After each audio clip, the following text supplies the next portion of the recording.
Okay, we should be live. So everything should be all good. Yep, okay, just remove that. Might be a little bit jarring for a second. Yep, but there we are. We are live. And we are ready. Episode 2 of Rugby League Tonight is up. There is going to be a few things that are definitely going to get talked about over this coming couple of hours. Basically, one of the main things, if we can just transition to it very quickly, is of course the live blog of the judiciary decision in regards to Mitch Barnett. It's basically just being live reported. This is the latest thing saying the hearing is now adjourned while the judiciary panel of former players consider the verdict. If they are in disagreement, Judiciary Chairman Jeff Bellew will be called on to break the deadlock. That is the current level of situation that is happening in regards to this situation. I did see one thing being sent up about in regards to that's some like Instagram page has said he's copped 22 weeks, which is complete bullshit. They haven't even made a decision yet, and like it's not like you can't exactly just leak that shit, so it's proper bullshit. But yeah, that's one thing we're going to talk about. Other things that are going to be happening today is we're going to look at the round that passed and the round coming ahead, and also a few question time, sort of stuff like that. But yeah, so we're still keeping an eye on this current Mitch Barnett situation. I mean, we don't really need to discuss, for those who don't know, because it's literally everyone knows what's currently going on. So, yeah, I'm not... So, in terms of actually trying to look into this...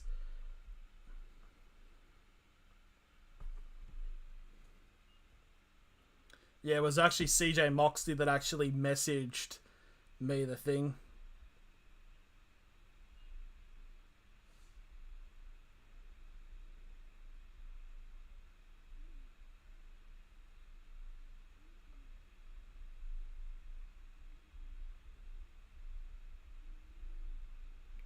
The whole season. Okay, so here we go. So basically, this is the latest. This is on NRL.com. This is the live blog, so we'll be keeping an eye on this, refreshing it to see how long it will take for a decision to come out. Probably we'll be keeping an eye on this until there is an actual decision. A verdict has been given. I mean, Mitch Barnett's already pleaded guilty, so yeah, so pretty much everything should be in terms of honesty, it should be around that 8-week suspension. I mean, it's not like you can really say, he not guilty, because he fucking did. He's pleaded guilty already. So, but I do feel like from that post of 22 weeks, that's complete bullshit. But yeah, so. Got a lot of things to discussing. There is an actual channel post that's pinned here. So if there's a comment or a question you want me to answer, then go ahead and do it. Pretty much we're just it's pretty much just I don't know if we just wait for a verdict or something like that, but then we could potentially just go into other factors. So we could just end the poll up. I did put a poll up saying which round 4 game are people most excited for, and it's ended 66% have gone in favour of the Panthers Rabbitohs, of course being the grand final rematch, and one of them going for the Sharks versus Knights match that is happening next week. So once an update does pop up, we will immediately go straight to it. Basically it's on auto refresh now, just seeing when a decision will be made. So the latest update was 7:30. So basically, the judiciary has been told that under the new judiciary code, Barnett may be entitled to a one-match reduction for his ban for pleading guilty.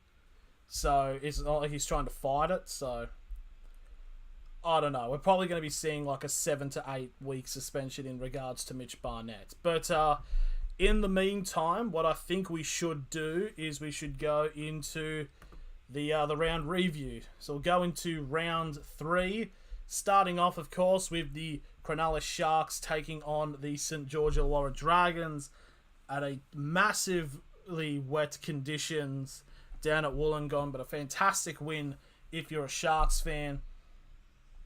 The try scorers, Sione Katoa, Ikavalu, Talakai, Ramian, Hamlin Awele, and Nico Hines. Nico Hines had a blinder of a match.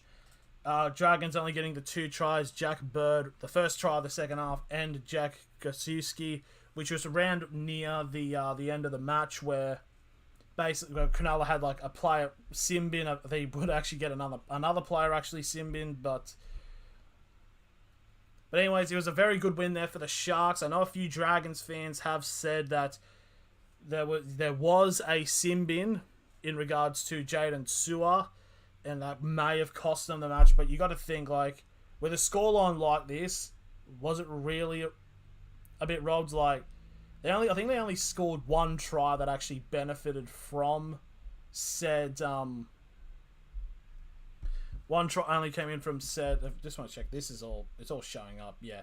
So yeah, only really 1 try was scored by the Sharks in that man advantage, but yeah, I don't know. But it's a good win there for the Sharks. Definitely trying to set them up into this challenging for the top 8 role, which they're 2 on the trot at the moment, so they are definitely going pretty good with that.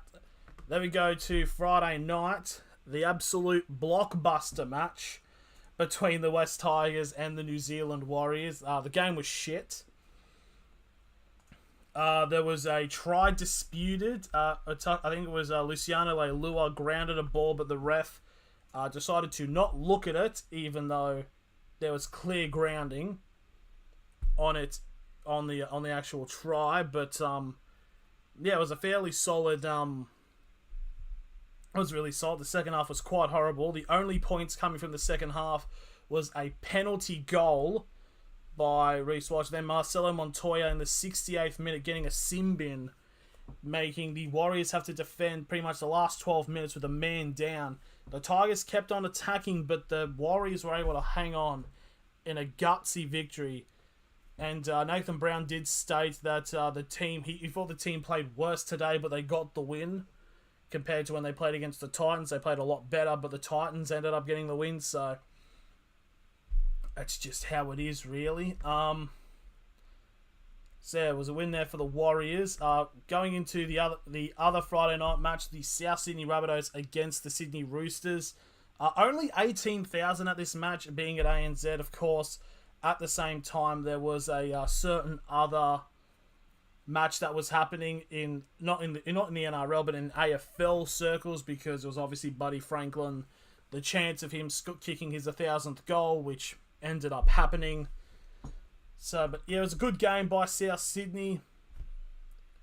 It was very close in the first half, but South Sydney were luckily to end up running away with it near the end. So it was finally South get off the mark and get their first win of the season, which is very much needed coming into their next couple of matches.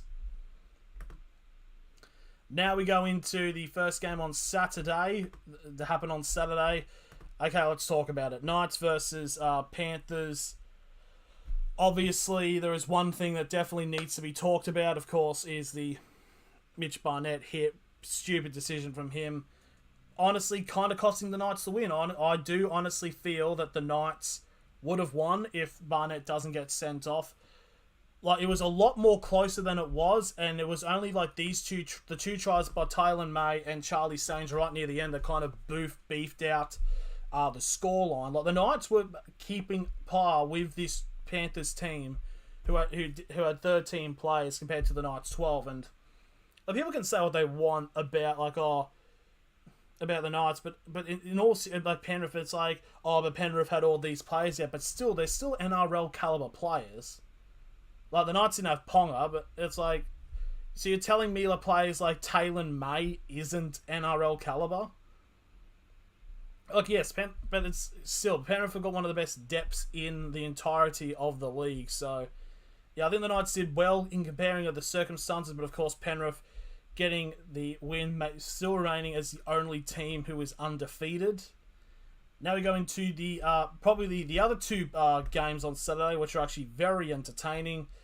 Let's talk about the Melbourne Storm against the Parramatta Eels. I didn't watch this match at all, but from what I heard, it was a very close game, and Ray Stone getting a try in extra time in golden point to win the game for the Parramatta Eels, making it 3 on the trot for the Parramatta Eels against the Melbourne Storm. Mr. Lockwood, the Roosters were disappointing. Yeah, it was a bit of a rather odd performance, really. I didn't personally watch most of the match on Friday. Not good. It was a bit weird, and it's going to be interesting to see how they go with week 4. So when they take on the Cowboys, but so Eels with another win to really boost up their fans' morale. 3 games in a row against the Storm, and you got to think So I didn't finish the first comment. It's all good. But in terms of this, it kind of makes me think, if Penrith didn't win in that semi-final against Parramatta won, and they played Melbourne, would Parramatta have won against the Storm in that prelim?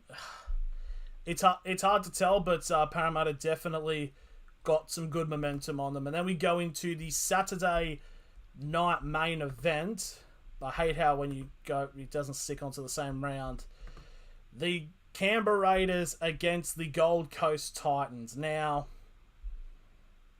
okay, let's break this down. So 35 minutes into the game, it was 22-0 to the Gold Coast Titans, with tries to Philip Sami, Brian Kelly, Bo Fermor, and Tino Fasua-Malawi. And then for some reason, the fucking wheels fell off. So as you can see, then it was 22-4 at half time because Valimar got a try just before the break, and just like that, the Canberra just started putting on the points with tries to Tomoko on the 45th and 50th minute, Sebastian Chris in the 60th, and then Nicole Clockstead in the 74th. Only 2 conversions were made by Schneider out of the 5 that they took, so it could have been a lot further. But yeah, so I'm assuming this is going to be the lock-in for the Titans, because they have one game where they go in front and then they bottle it. It was kind of the same thing last year when they took on Brisbane. And yeah, Canberra were also a team last year that would put the hurt on in the first half and then drop points and end up losing the game in the second half. But yeah, fair play to Canberra coming back. It was a rambunctious crowd, to say the very least there.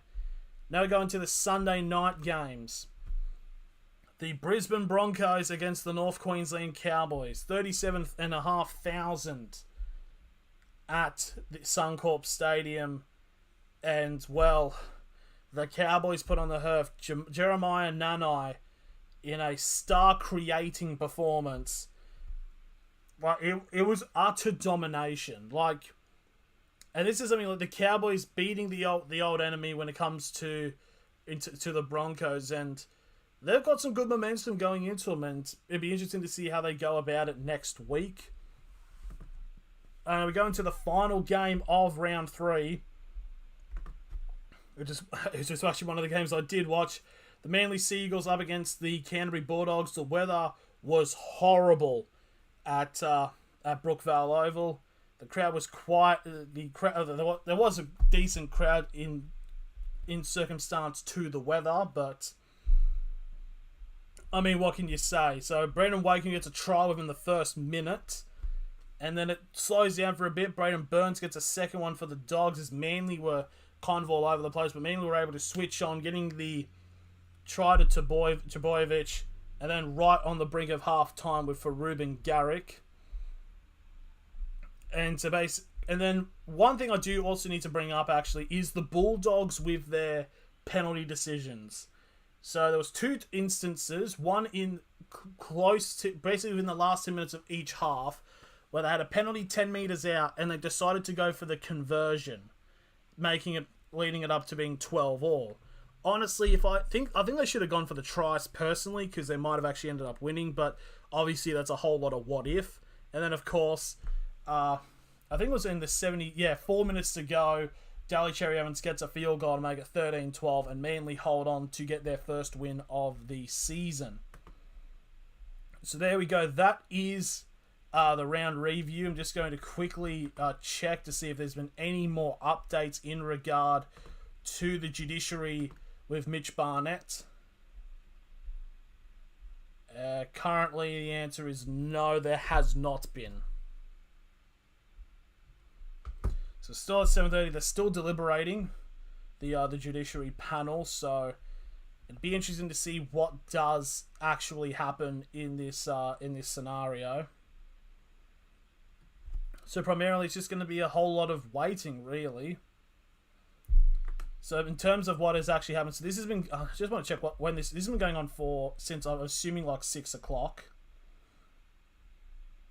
Yeah, so we arrived at 6 p.m. at Rugby League Central. The hearing began. Then the Barnett's legal representative, then he went on to questioning. Then he went into talking for about 15, 20 minutes. And then, there's just a lot of talking. And then there was a character reference from the ARL CEO. And then it's basically up to here now. So, yeah, still pretty much waiting for something to actually happen out of this judiciary hearing. So I feel like one thing we definitely can do is in the meantime we can discuss the matches that'll be happening this round, and we might as well actually just get right in. No, that's what we want. This is what we want. As we go into the round 4 preview, we could also just get out like tips across and all that. So let's just get into it. So first off is the Gold Coast Titans up against the West Tigers on Thursday night at the Gold Coast. Current odds of looking, the Titans are $1.31 to the Tigers $3.50. With form and momentum, it would definitely be saying like you'd might as well just tip the Titans, but I don't know. With the way the Titans played in that second ball, and I just have this like little bit of a gut feeling in terms of thinking about, can the Tigers cause an upset? Because I don't know, a team like the Titans is like one of those like shock results that you could see the Tigers scraping out a win. But yeah, just something like along this ground can definitely be seen as of potential of an upset happening. So in terms of the ins and outs, the team sheets should have somewhat come out. So Jaden Campbell and Philip Sami are out for the Titans, and Stefano Utokamanu and Thomas McKaylee are out for the Tigers. Jermaine Asako is allegedly in, and it looks like he probably will be starting at fullback. So Jermaine Asako will get his first game with his new club. But yeah, personally, I would tip the Tigers. No, not the Tigers, the Titans. But I do have a suspicion the Tigers might cause an upset in this matchup. So now we go on to Friday night. The first game on Friday night, it is the Cronulla Sharks up against the Newcastle Knights. The Cronulla Sharks currently sitting at $1.45, while the Knights sits at $2.75. Obviously, one of the things that needs to be talked about is the Knights, basically the Knights forward pack, as it's taken a bit of a battering over the last couple of weeks in regards to injury and suspension. Of course, Mitch Barnett very recently being one of them, and you also have David Clement and Lachlan Fitzgibbon out with injury. So far, Mitch Barnett's the only player who is out. So I'm just going to have a look saying, what could the potential lineup be? It could be Brodie Jones coming into the second half. Suaso, Sue, Leo Thompson, Momasia might be coming in. Crossland coming in as well. They've got a bunch of reserves. You've got Musgrove, Lucas, Saulo, Croker, Edric Lee, Tex Hoy, and Simi Sasagi. Wouldn't be surprised to see if Edric Lee comes to return. It is against his old club as well. For the Cronulla Sharks, the outs they have is Connor Tracy and Mike Akavalu. It is suggesting Mulatalo will come back. Sharks were really good last week. It can definitely be said. I'm a bit concerned for the Knights with their forward pack. So in terms of tipping, I would go for the Sharks to continue their good run of form. I just don't really see the Knights coming out and winning this one, personally, with everything currently happening. Now we go into the premier game on Friday night. It's the grand final rematch. It is the Penrith Panthers up against the South Sydney Rabbitohs. No history is needed to explain what has happened. So coming in, O'Sullivan is out. Chris Smith is definitely out, of course, with recent situations. Nathan Cleary is set to come back this match. Panthers $1.39 to South Sydney's $3. It's at Penrith. Penrith's first home game since round one. South Sydney did get their first win against the Roosters. Roosters are a bit weird this season, to say the least. It's in terms of actually getting a prediction across. You kind of have to go with Panthers being 3-0, but you don't know. Latrell didn't play in that grand final, and hot take personally, if Latrell did play in that grand final, I think South would have won. But yeah. So I'm thinking Penrith should take this out. So far I've predicted the home teams all so far. Now we go into Saturday, the 3 p.m. kickoff. It is the New Zealand Warriors up against the Brisbane Broncos. Broncos played fairly crap last week against the Cowboys at their home stadium. But they're still going to be playing in Queensland as they take on the Warriors who also did get their first win of the season as they defeated the Tigers in a absolute grudge match. So the bets at the moment, the Warriors are $2.35 and the Broncos are $1.60.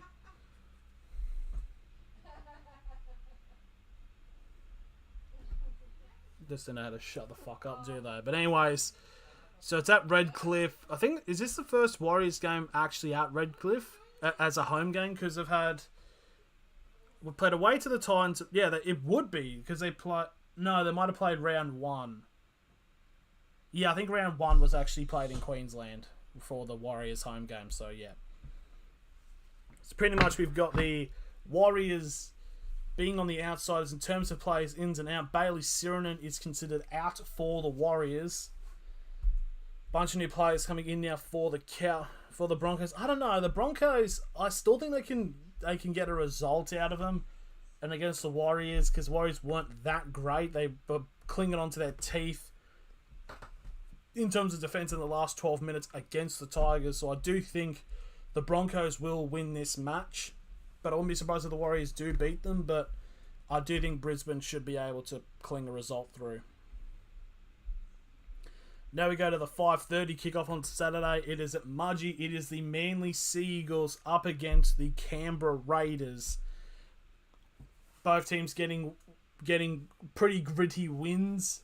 Canberra coming back in the second half against the Titans, and the Manly Sea Eagles coming in a really wet Brookvale Oval, getting a 1-point win over the Bulldogs.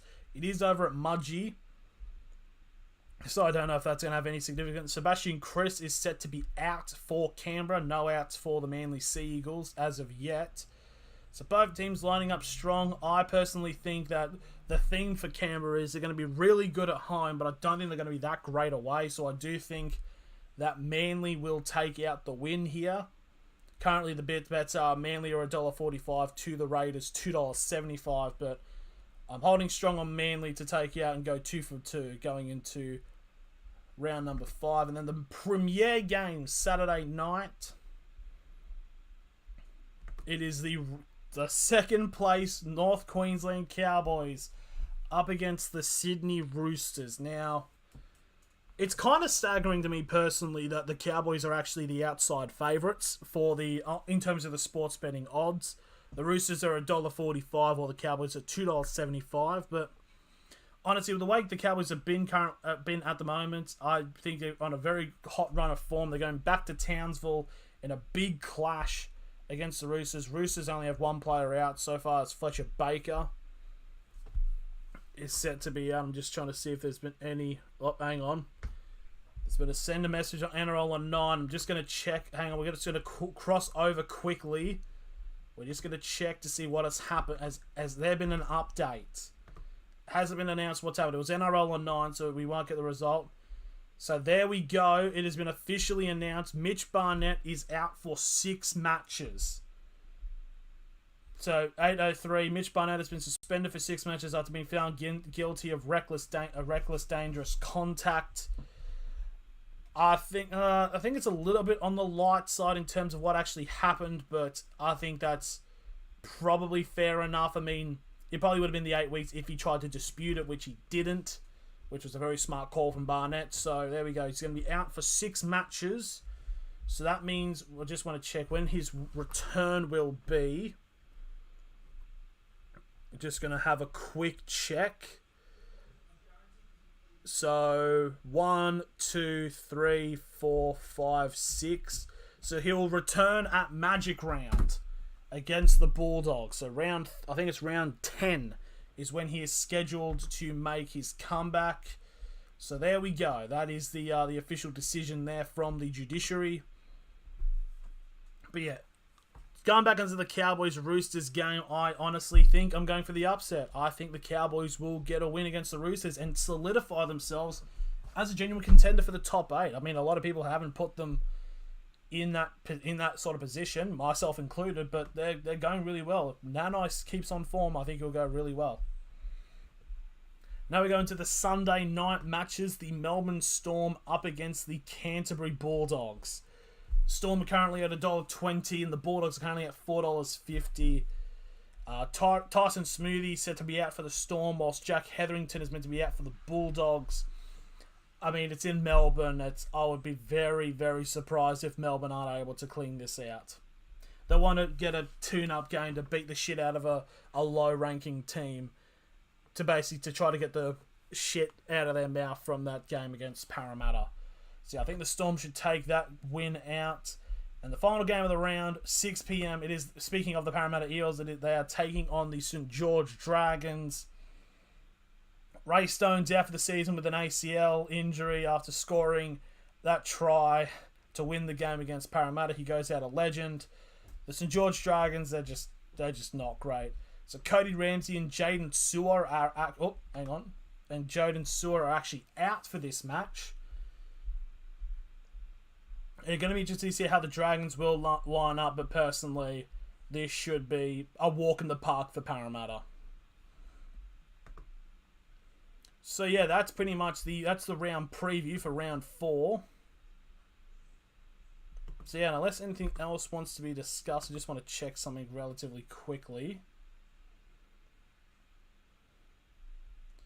Was there anything else? I think that's all wrapped up. So yeah, there was a bit of confusion in regards to when the scheduling was on, but it got delayed. But that's going to be that. I might just take these up into like little edited clips. As like, here's me tips. Here's me reacting to Mitch Barnett's judiciary.